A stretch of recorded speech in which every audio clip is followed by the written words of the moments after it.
기자님, 어서 오세요. 안녕하세요. 마이크를 잘못 올렸네. 이런. 다시요. 어서 오세요.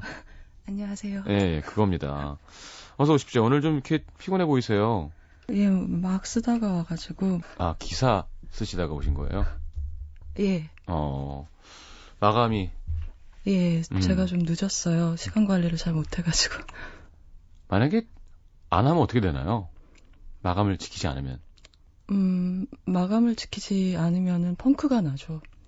그럼 잡지의 배열표가 전체적으로 흔들리면서 많은 사람에게 피해를 끼치게 되죠.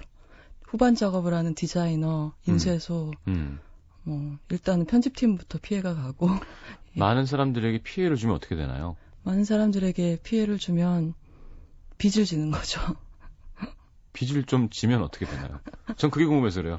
에이씨, 안 해 할 수도 있나? 근데 그게 한 번 하는 게 문턱이 높지, 한 번 그러고 나면 자꾸 그럴 수 있는 게 사람이라고 생각이 들어요. 네. 한 번도 안 하셨나요? 그러니까 정말 딱 막판에 이르러서 펑크를 낸 적은 없고요.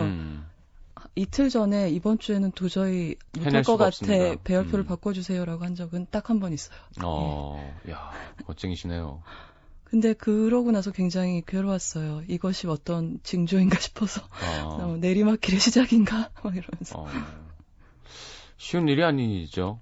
이렇게 뭔가 계속 시간에 쫓겨서 해낸다는 게. 원래는 이게 일을 할수록 요령도 생기고 익숙해져야 되는데 제가 좀 안 맞는 것 같고요.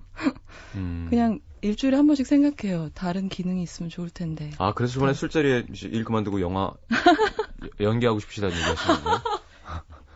내가 임수정보다 못할 거야. 와, 정말. 네. 억울합니다, 여러분. 알겠습니다. 그 정도는 거짓말이라는 걸 아실 겁니다. 그렇군요. 대자보를 붙일 수도 없고 광화문 내거리에. 진짜 웃기겠다. 빨간 글씨로. 예. 9월 7일 늦은 저녁.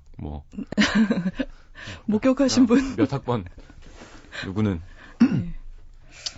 알겠습니다. 오늘 영화는 Goodbye Children. 예. 네, 1987년 영화고요. 네. 감독은 루이말 감독입니다. 네. 출연은 가스파스 마네즈, 라파엘 페이토, 프랜신 라세타. 이름이 좀 특이하죠? 말해본들 어린 소년 배우들이기 때문에 아는 사람은 네. 아무도 없고요. 스타니슬라스 카레드 말버는 누굴까요, 도대체? 아마 그 학교 교장 선생님으로 나온 신부님 역할의 배우가 아닌가 싶은데요. 인도 사람 아니야? 카레가 들어있어. 사실 배우들에 대해서는 이 영화는 제가 이렌 자콥 외에는 잘 몰라요. 음악 선생님으로 그 베로니카의 이중생활하고 그 키에슬롭스키 감독의 삼색 중에서 레드의 주인공으로 나왔던 이렌느 자콥이라는 아주 예쁜 여배우가 있거든요. 압니다. 아시죠? 네, 그때 포스터가 한창 유행했었잖아요. 예, 그 레드, 화이트, 블루에서 블루는 줄리엣 비노시, 그렇죠. 화이트는 그 누구죠? 비포 선라이즈의 갑자기 이름이 줄리 데피요. 예, 줄리 데피. 네. 제가 오늘 이래요 상태가. 괜찮습니다. 예, 그리고 레드가 바로 이렌 자콥이었죠. 아, 맞아. 근데 지금 나이가 20대 초반은 아니시잖아요. 예. 그럼 점점 이렇게 배우 이름 생각 안 나는 게 나이 드는 증세잖아요. 저도 이제 슬슬 그게 오는데. 네. 어머니 항상 걔 누구니 그 옆에서 맞춰주고 그랬는데 이제 나도 생각 안 나고. 네. 근데 영화 기자인데 배우 이름 생각 안 나면 되게 당황스럽지 않을까요? 지금까지 좋으세요? 그러니까 지금까지도 피곤한 날은 그런 적 있고요. 특히 라디오 이렇게 할 때 생각 안 나면 정말 창피해요. 아니 근데 그거가 인터넷도 아니고요. 머리가. 그걸 왜 부담스러워하세요? 그래도 좀 부끄럽죠, 아무래도. 그러니까 주변에서는 뭐 가족이나 친구들이 다 영화 관련해서 궁금한 게 생기면 바로 물어보거든요, 저한테. 아무래도 그렇겠죠. 그러니까 그냥 이름도 아니고요. 이 사람이 누구랑 두 번째 결혼했었더라, 뭐 이런 거 물어보거든요. 같이 나온 영화 그거 뭐지? 그러면은 빨리 문자로나 이렇게 대답을 해줘야 되는데 못하면은 많이 실망들을 하죠. 네가 검색해봐라고. 요즘 예, 우리나라처럼 IT 강국에서 그걸 예. 전화로 물어본다는 건. 그러니까 문자로. 알겠습니다. 영화 줄거리 좀 들어볼까요? 예, 이 이야기는 앞서 소개해 주신 것처럼 그러니까 전쟁이 있으면 전선이 있고 후방이 있잖아요. 네. 이제 군인들은 나가서 싸우고 그 가족들은 이제 후방에서 전쟁을 경험하게 되는데 그 전쟁을 겪는 소년들의 얘기고요. 실제로 이 감독인 루이말 감독이 겪었던 자전적 경험을 바탕으로 그 세계 2차 대전 막바지죠. 1944년에 그 독일군이 프랑스를 점령했을 때 그 프랑스 지방의 가톨릭계 기숙학교를 배경으로 해서 벌어지는 이야기예요. 네. 그래서 이 이 1944년에 파리에 살고 있던 그 어떤 유복한 집안의 소년 줄리앙이라는 소년이 네. 이제 공습이 계속되고 이게 수도를 중심으로 폭격을 하잖아요. 그러니까 그때 많은 아이들이 이제 시골의 친척집이나 이런 기숙학교나 이런 데를 보냈었어요. 네. 그래서 사실 연합국, 유럽의 연합국 쪽 영화를 보면 이런 때 추억을 갖고 만든 영화들이 꽤 있어요. 그러니까 여러분 잘 아시는 나니아 연대기도 사실은 그 공습 때문에 아이들이 시골 집에 가서 아는 아저씨 집에 가서 벌어지는 이야기고요. 네. 그리고 내니 맥피라고 있었죠. 네. 그 영화도 이제 배경에 보면 이런 공습이 나오는데, 그래서 줄리앙은 어떤 소년인가 하면, 그러니까 막내예요 일단. 성시경 씨처럼 막내고, 네. 그리고 책 읽기를 되게 좋아하는 소년이고, 아직은 이렇게 수염 자국도 없고 엄마랑 떨어지는 일이 너무 슬픈 그런 조금 덜 큰 남자인 거죠. 근데 이제 역에서 이렇게 헤어지는 장면이 처음에 나오는데 엄마가 또 막내 아들을 유난히 예뻐하는 거예요. 이제 형하고 동생을 같이 학교를 보냈는데 이제 애가 막 떨어지기 싫어하니까 이제 기차 안 타고 엄마한테 다시 안기고 그러는데 그때 엄마 반응이 되게 전 재밌었어요. 예. 그러니까 그냥 보통 그냥 엄마라고 보편적으로 우리가 영화에서 보는 흔한 반응을 해주시는 게 아니라 예. 이 엄마는 굉장히 처녀 같고 발랄하고 화사한 여자인 거예요. 그래가지고 이래요.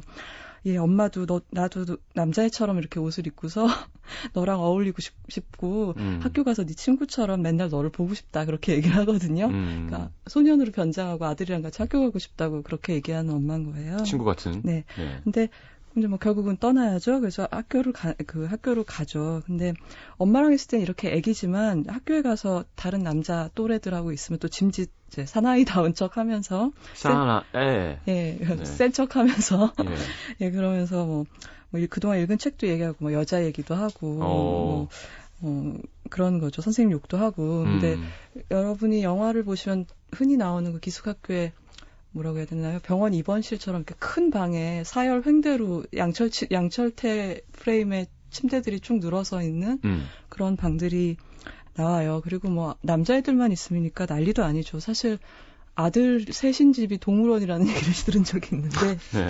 셋만 있어도 그 정도인데 뭐 학교는 뭐 더 말할 나위도 없죠. 근데 그때 이제 신부님이 어떤 전학생을 하나 데리고 오는 거예요. 네. 근데 장보네라는 이름에 굉장히 키가 껑충하고 얼굴은 하얗고 뺨하고 입술이 되게 붉은 그런 남자애를 데리고 와요. 네. 그러니까 이제 전학생은 신고식 같은 걸 하잖아요. 그래서 주변의 남자애들은 되게 막 베개를 훔쳐가기도 하고 이름 갖고 놀리기도 하고 이름이 보내니까 네 보닛은 어딨니? 이렇게 여자들 쓰는 모자 보닛이라고 있잖아요. 막 그렇게 놀리기도 하고 그런데 이제 그 와중에 마침 옆 침대 친구가 된 줄리앙은 그러니까 그 트렁크에 이 아이가 갖고 온 트렁크에 무슨 책이 들었나 막 이렇게 뒤져보는 거죠. 그러니까 셜록 홈즈의 모험 막 이런 게 들어있어요. 예. 네, 제가 이게 후방 전쟁을 소년들의 눈으로 본 영화라고 말씀드렸는데 그렇다면 이 아이들이 겪는 전쟁은 어떤 거냐면 일단은 물자가 딸리잖아요. 그렇죠. 전쟁 시기니까 그러니까 궁핍함 이런 게 있고 그다음에 이제 일상적으로 공습경보가 울리면 대피를 하는 거죠. 그렇죠. 그 일이 아무렇지도 않게 돼 있는 게 이제 후방의 전쟁인 거예요. 근데 이 학교는 좀 부잣집 아이들이 다니는 학교라서 유복한 아이들이 많아요. 그래서 집에서 갖고 온 그 사식이라고 해야 되나? 뭐 잼이라든가 이렇게 학교에서 못 주는 그런 좋은 음식들 엄마가 싸주신 거 그런 걸 급식에 더해서 먹는데 보면은 이제 식사를 할 때 보면은 기숙사 식당에서 중간에 그걸 다 모아놔요. 자기 걸 자기만 먹는 게 아니라 중간에 모아놓고 그런 못 가져온 그런 친구들도 같이 그걸 먹을 수 있도록 그렇게 선생님들이 가르치는 거예요. 그런데 이제 상급생들은 좀 전쟁에 대해서 알고 애국심도 있고 독일 군들에 대한 반발도 있고 그렇지만 줄리앙 또래의 아이들은 사실 모르죠, 누가 옳고 그르고 전쟁이 왜 났는지 잘 몰라요. 그래서 그냥 누군가 좀 인색하게 굴면 별뜻 없이 유대인 같은 놈 이렇게 욕하기도 하고 장난으로 그 말이 어떤 뜻인지 잘 모르면서 그러기도 하고 그다음에 또 아까 말씀드린 대로 이제 수업 도중에 공습경보가 울리면은 우르르 다 방공으로 내려가서 거기서 태연하게 수업을 계속해요. 선생님이 이렇게 호롱불을 켜고 그런 풍경 보면 참 재밌는데 그러다가 이제 호롱불마저 공습이 심해져서 꺼지면 아이들하고 선생님은 정말 익숙해진 순서로 지금 폭격되는 장소에 있는 사람들을 위해서 손을 모아서 기도를 하고 그러죠. 이제 그것이 이제 이 영화를 통해서 보는 전쟁의 풍경이에요. 그렇겠군요. 네. 또 아이들에게는 그냥 뭐 크게 위험하지만 않으면 되게 신나고 재밌는. 그럴 수도 있죠. 그러니까 사실 그러니까 우리나라 영화 중에 이광모 감독님이 만든 아름다운 시절이라는 영화를 봐도 전쟁이 한창인데 애들은 그냥 뭐 이렇게 폭격물 떨어지면 그게 뭐 또 놀이기구가 되기도 그렇죠. 하고 예전에 그 장지정 씨가 주연한 청년이라는 영화도 일제 강점기인데 뭐 이렇게 일본군 전투기 같은 게 막 날아오면 그냥 비행기라는 거 때문에 그냥 들뜨기만 하는 거죠. 그렇죠. 그러니까 사실 아이들의 전쟁은 참 많이 다른. 예. 그렇군요. 자, 재밌어지고 있습니다. 노래 한 곡 듣고 예. 돌아와서 그러면 줄거리 좀 더 듣죠. 네, 첫 곡은 친구 얘기라서요. 네. My Friend라는 곡 골랐습니다. 마블 사운즈의 노래 듣고 들어오겠습니다.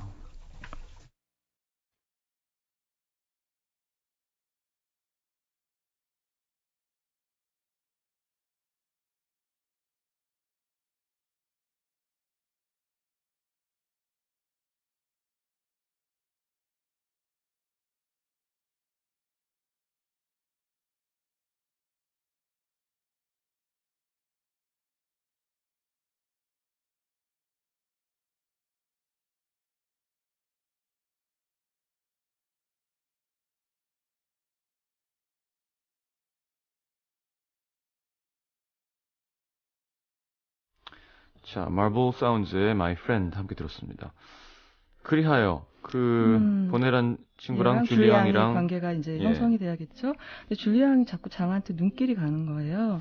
그러니까 이 친구가 어떠냐면 말이 별로 없고 그다음에 어려운 수학 문제 선생님이 내주시면 척척 풀고 근데 또 책도 많이 읽은 것 같은 거예요. 그러니까 왠지 내 라이벌인 것 같고 그래도 내가 좀 책 좀 읽는 편이었는데 반해서 라이벌인 것 같고 전학생들에 대한 아이들의 의례 잊기 마련인 그런 괴롭힘들도 굉장히 의연하게 받아들이고 대처하고 배식하다가 로스트 비프 같은 게 한 덩어리가 사람은 둘 남았는데 한 덩이만 남았잖아요. 네. 그러면 그냥 너가 먹어 이렇게 얘기하는 아이인 거예요. 야, 대박인데 그건.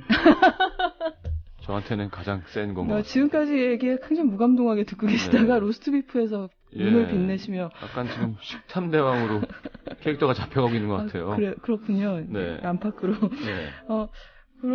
그러고서 이제 줄리앙이 좀 안 된 것 같아서 내 디저트 먹을래? 그러면 괜찮아. 안 먹어도 돼. 이러는 거예요. 진짜? 나는 내 거 뺏으면 너 로스트 비프 되고 싶니?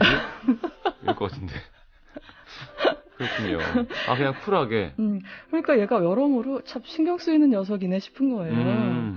근데 그러다가 나중에 이 클라이맥스가 뭐냐면 아까 말씀드린 이렌느 자코비 분한 새 음악 선생님이 오셔가지고 아이들의 악기를 얼마나 다루나 이런 거 하나씩 들어서 악기도 잘해. 피아노를 쳐보라고 하는데 사실 줄리안 경우에는 이제 엄마가 시켜서 할 수 없이 학원 다니는 애들 있잖아요. 그 정도인가 별 피아노도 안 좋아하고 띵땅띵땅 하다 나왔는데 다음 순서로 이 장이 딱 들어가더니 사실 이 영화 제일 중요한 음악 그러니까 슈베르트의 피아노 곡이 있어요. 아흥의 순간이라고 6곡짜리 모음곡인데 그중에서 2번을 치는데 이게 기교가 되게 능숙하고 현란한 건 아닌데 왜 그런 거 아시죠? 이제 음악을 이해하고 피아노로 노래를 할 줄 아는 그런 연주. 그러니까 막 빨리 치거나 아니면 막 이렇게 뭐 테크닉이 좋은 건 아닌데 터치가 좋구나. 그러니까 악보 보고 치는 느낌이 아니라 곡 전체를 이해하고 그거를 노래하고 있다는 느낌을 주는 연주를 하는 거예요. 그러니까 아이가 들어도 그거는 아는 거고.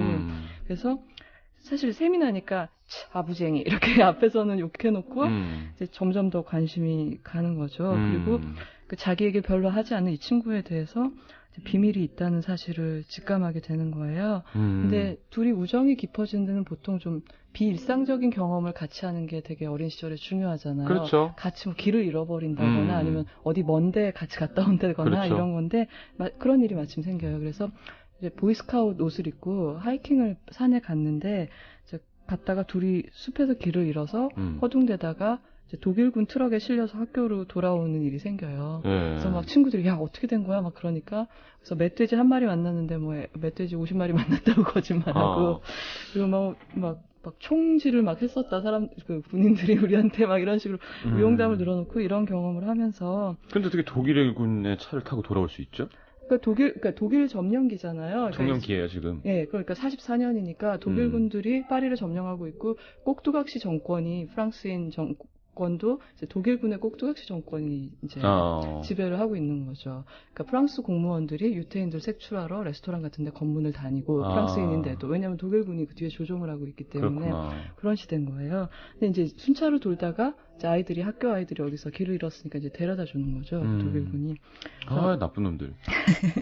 데려다 준 게? 그게 아니라 아무리 생각해도 이렇게 막 그잖아요. 이렇게 한 인종을 미워해서 우리끼리 뭉치게 하려고 막 너무 우리나라도 그렇고 되게 괴롭힘 당한 거 생각하면 지금이야 그냥 뭐 책으로 읽고 뭐 네. 지나간 얘기지만 진짜 생각만 해도 몸서리 쳐지는 일 아닌가요? 그렇죠. 이제 대체로 그런 게 누군가를 하나를 타겟으로 설정을 해서 한 민족을 그렇죠. 모든 내정에 있어서의 문제나 네. 사회에 무슨 문제가 생기면 그건 다 저들이 너희의 일자리를 뺏었기 때문이고 뭔가 순수할 수 있는 우리 혈통을 더럽혔기 때문이고 그래서 이 영화에도 그런 대사가 나와요. 당신네 프랑스인들은 그러니까 유태인의 프랑스가 되지 않도록 우리 독일군을 도와서 그들을 색출하고 잡아내는데 협력을 하는 게 너희들한테도 좋은 일이다라는 식으로 얘기하잖아요. 사상을 막 계속 만들어서 계몽을 막 시키는 거죠. 그게 이제 인종주의고 거기에 막 우생하게 뭐 말도 안 되는 그러니까 그런 자기들한테 유리한 과학적 논리만 그렇죠. 갖다가 그걸 입증하는 뭐 우성이다. 네, 그렇죠. 그런 걸 쓰는 거죠. 말도 안 되는. 이렇게 잘 지내다가 갑자기 장문경 작가가 유태인인 거예요. 그래서 갑자기 대구가 그럼 이상하잖아요. 그렇죠. 그러니까 전혀 중요하지 않았던 문제들을 그러니까 아이들도 그러니까 샬롬. 그러니까 아이들도 자기가 어떤 개인이나 친구를 통해서 유태인을 이해하고 있었다가 갑자기 유태인이라는 어떤 항목이 되는 거죠. 그 그렇죠. 살아있는 개인들이 전부. 그러니까요. 그러니까 이걸 뭐라고 해야 될지 모르겠는데 그 딱지를 붙이는 거죠. 사람을 사람으로 안 바라보고. 실제로 딱지를 달고 다녔잖아요. 그렇죠. 노란 별을 달고 다녔죠. 그래서 사실 줄리 양이 이런 친구들하고 이런 말싸움을 하는 장면이 나와요. 줄리 양은 사실 특별하게 그렇게 뭐 심각하게 인종주의 문제를 생각할 만한 나이의 아이는 아니지만 책은 그래도 많이 읽은 애니까 그러니까 이런 얘기를 하거든요. 다른 친구가 유태인들은 똑똑하긴 하지만 예수님을 죽였어. 그래서 벌을 받는 거야. 이런 식의 얘기를 해요. 그러면은 이제 줄리 양 이런 거죠. 아니 사실을 따지자면 로마인들이 그랬는데 그러면서 그리고 그랬다고 해도 그게 노란 별을 달고 다니고 수용소에 갇혀야 될 이유인가? 그렇게 얘기를 해요, 줄리 양이. 그러니까 그냥 상식으로, 아이의 상식으로 봤을 때도. 1 더하기 1은 2 아니야? 뭐 이런 거죠. 그런 거죠. 예. 그래서, 그런 거고, 이제 결정적으로 이 친구의 비밀을 얘가 알게 되는 게, 책을 좋아한다고 제가 말씀드렸잖아요. 그걸 2부에 얘기해 주실 거죠? 그렇게요. 예. 제가 오늘 왜 감이 없었죠? 아니, 원래 감이 없어야 되는 거예요. 자꾸 DJ 하려고. 시간 조절 본인이 다 하시고. 경계하지 마세요. 내가 호랑이를 이동진 호랑이여서 자 어디 가지 마시고요. MBC FM for you. 자 영화 사람을 만나다 굿바이 칠드런 함께하고 있는데요. 그래야 그 비밀 장의 비밀을 알게 되는 거죠. 예, 그러니까 이제 첫 번째 그런 중요한 일은 뭐냐면 견진성사를 받아야 되는데 얘는 안 받는 거예요. 장은. 당연히 유태인이니까 종교가 다르잖아요. 유태교니까. 견진성사를 안 받는데 애들이 이유를 모르니까 난 개신교다라고 얘기를 하죠. 그리고 또 자다가 줄리 양이 깨서 보니까 얘가 밤에 초 2자루에 불을 붙이고 뭔가 기도 같은 걸 하고 자기만의 의례를 하고 있는 걸 또 보는 거죠. 그리고 또 사물함에 얘는 무슨 책 볼까라고 뒤져보다가 책을 하나 꺼냈는데 그 속 표지에 왜 아이들이 자기 책에 자기 이름을 쓰잖아요. 시경이 거 뭐 이렇게 쓰잖아요. 근데 거기에 장 키펠슈타인이라는 이름이 써 있는 거예요. 장 보네가 아니라 이름이 다른 거고 이제 슈타인으로 끝나는 이름은 이제 유태계 이름들 중에 그런 이름이 많잖아요. 그래서 그런 거를 이제 줄리 양은 조금씩 눈치를 채게 되는 거죠. 근데 이런 와중에 학교에 어떤 사건이 생기냐면 학교 주방에서 심부름을 하던 어떤 청년이 그간 쭉 어떤 일을 해왔냐면 이 부잣집 아이들이 학생들이 집에서 갖고 온 그런 특별한 음식들 있잖아요. 딸리는 물자를 보충해줄 수 있는 그런 음식들하고 그다음에 아이들이 원하는 뭐 담배라든지 우표라든지 이런 거를 아이들이 많이 원하죠. 그러니까 지금 줄리 양 나이는 아닌데 그 위에 상급생들이 그래서 그런 거를 물물 교환을 해가지고 암시장에다 전쟁에 늘 나타나는 그 블랙마켓 그렇죠. 전쟁신 거기다 내다 팔다가 걸려. 신부님한테 그거를 걸린 거예요. 근데 신부님이 굉장히 화를 내시는데 그 이유는 뭐냐면은, 그러니까 아이들을 이제 누가 이 거래를 했는지 색출을 해가지고 막 야단을 치거든요. 근데 선생님 저희 돈을 받은 게 아니고 물물 교환을 했을 뿐이에요라고 아이들이 얘기를 하니까 선생님이 뭐라고 얘기하시냐면은 너희들은 그런 물건들을 가져와서 그걸 못 가져온 친구들하고 나눠 먹으라고 가져온 음식인데 그거를 친구들과 나눠 먹지 않고 니들이 원하는 물건을 위해서 교환을 했기 때문에 그건 훔친 거나 다름없다라고 얘기를 하시는 거예요. 그러니까 신부님의 철학으로는 이렇게 어려운 시기에 있어서 각자 집에서 갖고 온 음식은 나누라고 갖고 온 음식이지 그렇죠. 그걸 자기 혼자 먹거나 아니면은 담배를 사기 위해서 물건하면 그건 일단 나쁜 거고 그걸 조장한 그 청년을 그래서 해고하게 되죠. 그 주방에서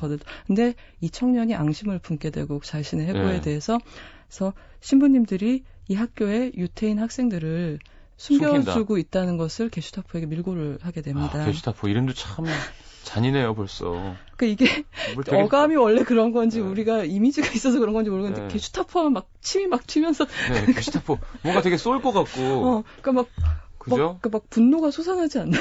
발음을 하면서. 약간 앞에 약간 개베이비 느낌이 나면서 뒤에는 타포가 붙어 있기 때문에 게슈타포 이게 얼마 전에 뭐였죠? 그 불어?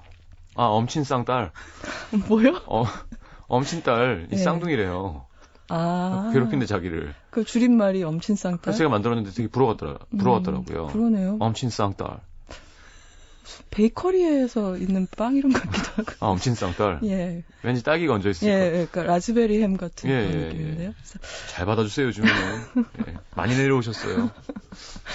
제가 지금 지하로 땅을 파고 내려가고 있어요. 그렇습니다. 게슈타포. 그래서 이제 결국 장을 비롯해서 숨어서 프랑스인을 인척하고 아이들하고 같이 어울렸던 3명의 친구들하고 그다음에 교장 신부님이 잡혀가게 되고 학교는 폐쇄당하게 됩니다. 그래서 전교생 앞에서 신부님이 친구들하고 끌려갈 때 이제 아이들이 올부아 신부님 그러고 그러니까 올부아 몽펠 뭐 이랬겠죠. 그리고 신부님이 거기에 대한 답례로 이제 다시 보자 얘들아. 그래서 올부아 레송팡 이렇게 얘기를 한 걸 영어로 이제 굿바이 칠드런이라고 옮긴 게 그러니까 이 제목이 왜 이 제목인지 영화의 끝에 가서 알게 되는 거예요. 쭉 끌려가면서. 안녕 다시 얘들아. 보자. 근데 이제 굿바이 칠드런하고 조금 다르죠. 그러니까 굿바이는 안녕이잖아요. 그렇죠. See you again이랑 다르죠. 근데 이 불어의 표현은 다시 보자라는 뜻이 그러니까 굿바이 and see you again이기 때문에 조금 뉘앙스가 다르고 그다음에 영화는 자막으로 이 신부님하고 아이들이 각각 어느 수용소에서 그래서 죽음을 당했는지를 알려주게 돼요. 자막으로. 실화기 때문에 이건 감독님이 12살 때 겪었던 실화기 때문에. 그러면 신부님은 프렌치인데 죽는 거군요. 그렇죠. 나쁜 짓 했다고. 그렇죠. 예. 그러면 장도 죽는 거네요. 장은 유태인이니까. 그러니까 나쁜 놈들. 아우슈비츠에서. 이게 뭐야?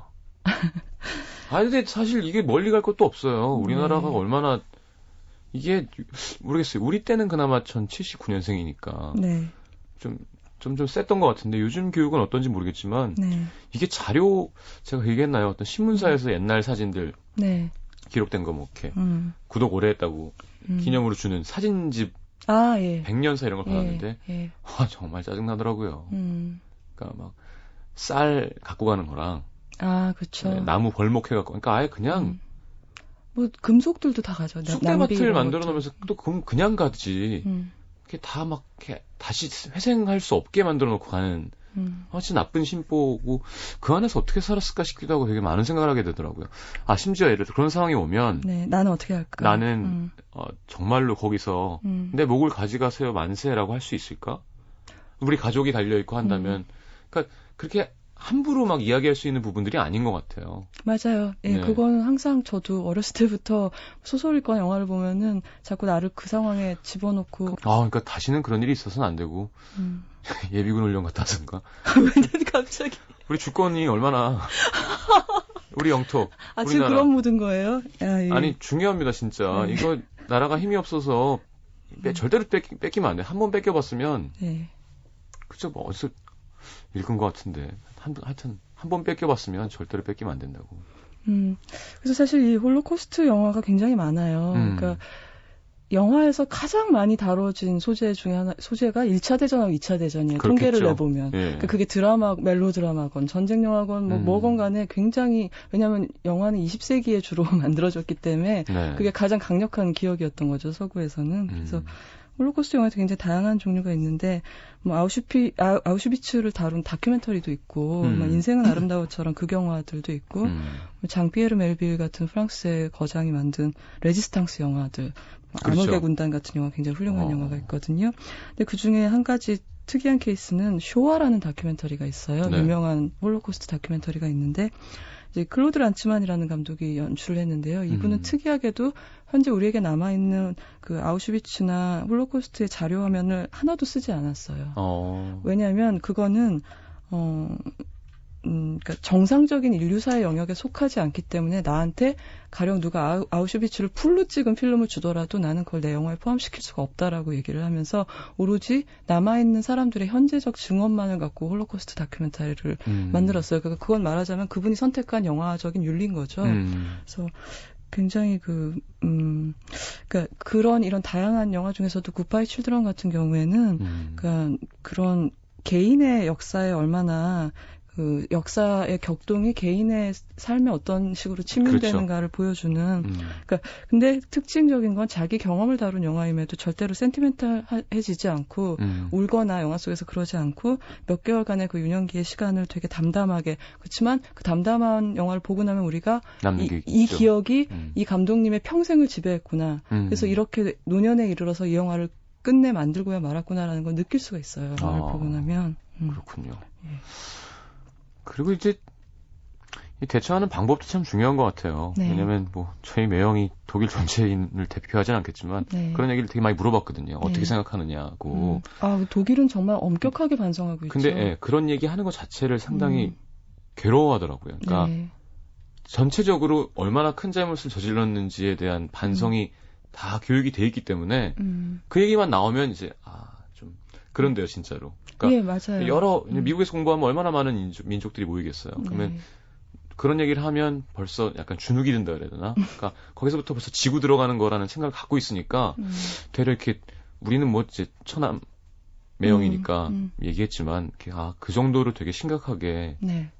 교육이 잘 돼 있다고 하던데 그런 건 되게 안 됐더라고요, 되려. 왜냐하면 자기 일은 아니잖아요. 아닌데, 조상들이 한 일인데도 막 되게 막 주눅이 드는 모습 보니까 좀 미안하기도 하고. 그 역사의 교훈이라는 것을 그러니까 절대로 그냥 흘려보내지 않겠다는 그 되게 국가적인 결의가 단단한 거고 예컨대 그런 논란도 있다고 들었어요. 그러니까 이 하첸크로이츠라고 하나요? 그 나치 마크 있잖아요. 네네. 우리가 밀리터리룩 이러면서 굉장히 여러 가지 액세서리들이 그렇죠, 나오잖아요. 그렇죠. 근데 과연 그거를 공공장소에서 그 마크를 패션 아이템으로 쓸 수 있느냐 없느냐를 갖고 되게 한번 논란이 크게 난 적이 있었어요. 독일의 경우에는 그만큼 민감한 문제인 거예요. 그러니까 그런 거, 그러니까 그 패전국들이 과거의 교훈에 대해서 대응하는 방법이 각양각색이라고 할 수가 있죠. 각양각색이라고 할 수 있죠.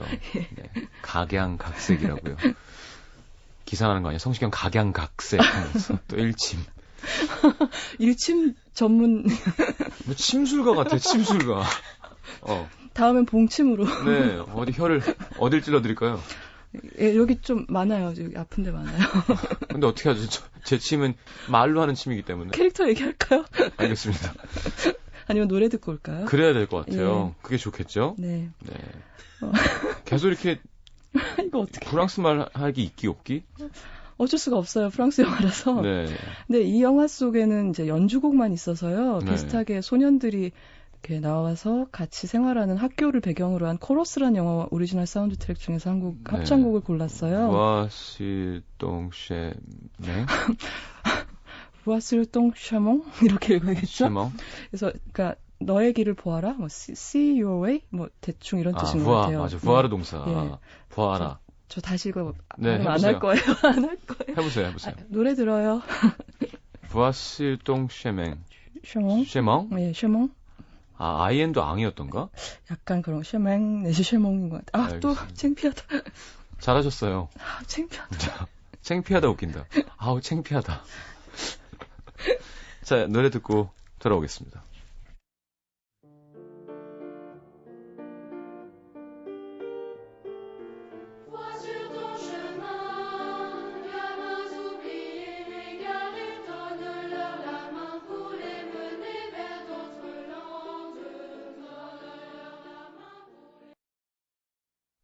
기자님이 노래 제목이 뭐였다고요? 부아스르똥샤몽이요. 알겠습니다. 게슈타포에 이어서. 자. 아니, 그렇다고 우리가 늘 영미권 노래만 들을 수는 없잖아요. 그렇죠. 네. 네, 잘하셨어요. 누가 뭐라 그랬나요? 근데 다음에 꼭 읽어주세요. 부아스르똥샤몽. 예. 예. 코러스 중에서 들었습니다. 자, 캐릭터 얘기해야죠. 예, 뭐, 제 줄리앙에 대해서, 장에 대해서 조금씩 얘기할게요. 그래서 네. 이제 줄리앙은 아무래도 감독의 분신이겠죠. 이제 감독의 자전적인 경험담이니까요. 근데 그 줄리앙이 주인공인데도 불구하고 영화를 보면은 이 아이의 시점이라든가 이 아이의 자아가 그렇게 압도적으로 그려져 있지가 않아요. 그래서 저는 그걸 보면서 아마도 감독님의 기억 속에서 자기는 굉장히 이 부분의 기억에서 작고 무력한 존재였나 보다. 일어나는 사건들에 대해서 아무것도 할 수가 없는, 그렇기 때문에 그러지 않았나 싶고, 그리고 마치 어떤 사진 속에, 풍경 속에 들어있는 한 인물처럼 스스로 느꼈던 탓이 아닐까, 이런 식으로 영화가 전개된 게 그럴 수 있겠네요. 예, 그런 생각이 들었고요. 이제 극중인물로만 줄리앙을 바라보면은, 줄리앙은 아까 말씀드린 대로 아직 다 안 큰 막내예요. 그렇지만 조금은 이제 남자가 되려고 해서 엄마가 이렇게 머리에 뽀뽀하려고 그러면 약간 직업하기도 하고, 중간에 부모님이 방문하는 그런 약간 오픈하우스 같은 그런 장면이 있거든요. 네. 근데 학교에 엄마가 찾아와서 그럴 때 그래요. 그리고 아까 말씀드린 대로 이제 전체적으로 역사의식이나 이런 게 아직 있지는 않은 나이지만 그 주변의 사람들이나 아니면 자기가 호감을 갖고 있는 인물들에 대해서 독일군들이 무례하게 대하는 걸 보면서, 그러니까 개별 케이스를 통해서 이제 선과 악이라든가 무엇이 옳고 그른가에 대해서 판단을 세워가는 그런 시기에 있는 소년이고요. 네. 그에 비해서 장은 어떤 아이냐면은 어떤 친구냐면은 뭔가 내가 읽은 책을 같이 얘기할 수도 있을 것 같으면서도 나보다 뭔가 더 경험이 있을 것 같은 애 있잖아요. 비밀이 그렇죠. 있을 것 같은 친구. 네. 그리고 아까 말씀드린 것처럼 로스트 비프 따위에 연연하지 않는. 저랑은 많이 다른. 네. 그건 뭐냐면 굉장히 큰 시련을 겪어봤기 때문에 굉장히 큰 경험, 무겁고 무게가 비교가 안 되는 경험을 했기 때문에 네. 그런 일상적인 사소한 손해나 네. 이익에 대해서는 그냥 넘길 수 있는 의젓함이 생겨버린 거죠. 벌써 그렇죠. 그 나이에. 그러니까 그런 게 생겼다는 것 자체가 마음이 아픈 건데 그러니까요. 사실은. 그래서 제가 되게 인상적으로 본 건 그 게슈타포가 들이닥쳤을 때 이 아이가 대응하는 방식이었어요. 그래서 교실에 들어와서 누가 장키 펠슈타인이냐라고 그 독일군 장교가 묻거든요. 근데 아무도 얘기를 안 하고 모르기도 하고 애들은. 짱보내니까. 예. 근데 반사적으로 줄리앙이 정말 의도하지 않았는데 이렇게 쳐다본 거예요, 얘를. 근데 그 시선을 놓치지를 않고 그 시선을 따라가서 장교가 딱 장 앞에 가서 딱 쓰거든요. 딱 썼을 때 너냐라고도 묻지도 않고 그냥 가만히 서기만 해요, 책상 앞에. 근데 장이 그때 정말 너무 담담하고 조용하게 쓰던 필기구를 필통에 딱 넣고 갑시다. 가방을 챙기고 아무 말도 하지 않고 딱 일어나요. 그래서 분단 앞으로 나와서 교실 앞에 있는 옷걸이에서 자기 외투를 딱 꺼내 들고 정말 저항도 하지 않고 외마디 소리도 울지도 않고 딱 그러면서 앞줄에 앉은 친구들한테 손을 내밀어서 악수를 해요. 그리고 마지막으로 세 번째로 이제 줄리앙하고 악수를 하려고 할 때 시간 없다 그러면서 그 독일군이 손길을 떼내고 얘를 데려가 버리죠. 그러니까 근데 그런 담담한 태도는 다른 2명의 그 유태인 친구도 마찬가지거든요. 숨을 때까지 숨었다가 마침내 들키면 그래 어차피 잡힐 거였어라는 투로 가는데 그게 너무, 그러니까 왜냐하면 이 친구들은 자기 부모님이나 친척들이 그렇게 끌려가는 걸 이미 많이 봤겠죠. 네. 그렇기 때문에 그 일이 닥쳤을 때 이런 식으로 반응한다고 생각을 하니까 되게 마음이 그렇더라고요. 그 신부님은 알고 있었던 건가요? 그렇죠. 물론 알고 있었고 의도적으로 이것이 크리스찬이 해야 할 일이라고 생각을 하고 성을 바꿔주고 해서 아이들 사이에다가 숨겨줬던 거죠. 그리고 이 두 친구가 되는, 지금 말씀드린 두 인물이 친구가 되는 과정을 보면은 딱 우리 어린 시절에 친구 사귀는 거랑 같아요. 그러니까 어른이 돼서 친구를 사귀면 약간 이렇게 간도 보고 거리도 재고 이 사람하고 나하고 맞을까 어떨까 하다가 한잔하면서 자 우리 좀 자주 봅시다 뭐 이런 얘기를 하고 그렇지만 어렸을 때는 어떤 거냐면 어느 날부터 우리 친구가 아니라 이렇게 정신을 차려보면 자꾸 얘가 내 옆에 있는 것 같이 친구를 사귀게 되잖아요. 그래서 이 장하고 줄리앙의 관계도 영화를 쭉 보다 보시면 뭐 친구 하자마자 이런 말 없었는데 어느 순간 둘이 계속 붙어 있어요. 그래서 그게 너무 귀엽고요. 특히 채플린의 이민자라는 영화를 학교에 상영하는 장면이 있는데 근데 둘이 자연스럽게 옆에 앉아서 영화를 보고 있는 모습이 굉장히 사랑스러웠던 것 같아요. 그래서 이 두 아이가 친구가 된 에피소드는 정말 뭐 동서고금에 항상 있는 아이들끼리 친구가 되는 평범하게 짝이 없는 에피소드인데 단지 이 우정이 예외적인 것은 그 둘 중에 한 소년을 어느 날 들이닥친 군인들이 마치 잡아 뜯어내듯이 그렇죠. 잡아감으로써 무슨 공중에서 뭔가 이렇게 천이 찢어지듯이 그런 식으로 그 관계가 끝났다는 것이고, 그러니까 사실 우리가 이사하면서도 헤어지기도 하고 친구랑, 그러니까 우리가 더 친해질 수도 있었을 텐데라는 아쉬움을 갖게 하는 대상들은 항상 있잖아요. 근데 이 친구는 그 끝이 마치 우정의 약속이나 뭐 우리 편지할게 이런 것도 전혀 없이 제대로 작별 인사도 못하고 짐승처럼 끌려가면서 그 아이랑 끝났고, 그리고 나중에 어느 수용소로 갔대더라, 그리고 그 수용소에서 죽었다더라라는 거를 마치 신문을 보듯이 알게 됐기 때문에 잊을 수 없는, 그 아이한테 잊을 수 없는, 그래서 나중에 영화 감독이 됐을 때 언젠가 한 번은 만들었어야 했던 기억이 됐던 얘기가 된 것 같아요. 그래서 뭐 이렇게 큰 흥행을 이뤘나요? 흥행은 글쎄요, 뭐 아트하우스 영화니까 그렇게 크게 못했겠지만 그해 87년에 베니스 영화제에서 그랑프리인 황금사자상을 탔어요. 그리고 이제 당시에는 한국이 그렇게 바로바로 영화를 수입하지 않았거든요. 네. 그래서 제가 대학에 합격을 하고 입학을 기다리는 그 겨울에 이 영화를 극장에서 봤던 기억이 나요. 87학번이시군요. 아니요. 그러니까 제 말은, 그러니까 그때는 영화가 3, 4년씩 지체돼서 수입이 됐었다는 알겠습니다. 얘기를 하는 거예요. 지금 너무 깜짝 놀라서 아니, 어디까지 올라가는 거지? 근데 제가 유독 이 영화를 기억하는 건 그 슈베르트의 피아노 곡 때문인 것도 있고, 그래서 나중에 그 악보를 샀고요, 이 영화 때문에. 심지어? 예.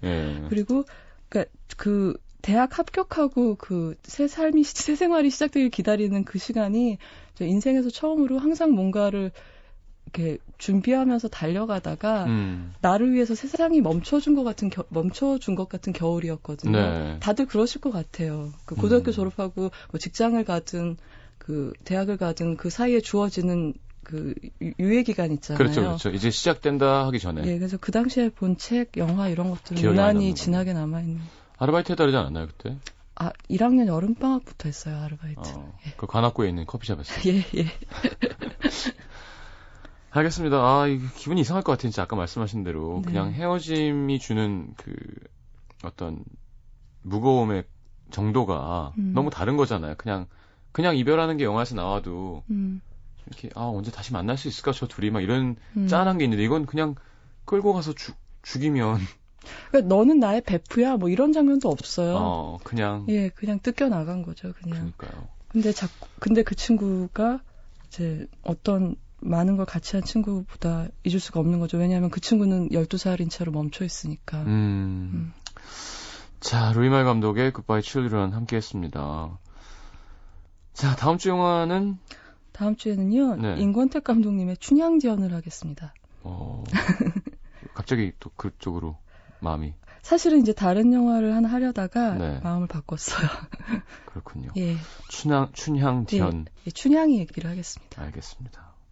저랑 종씨라서 그러신 건가요? 네.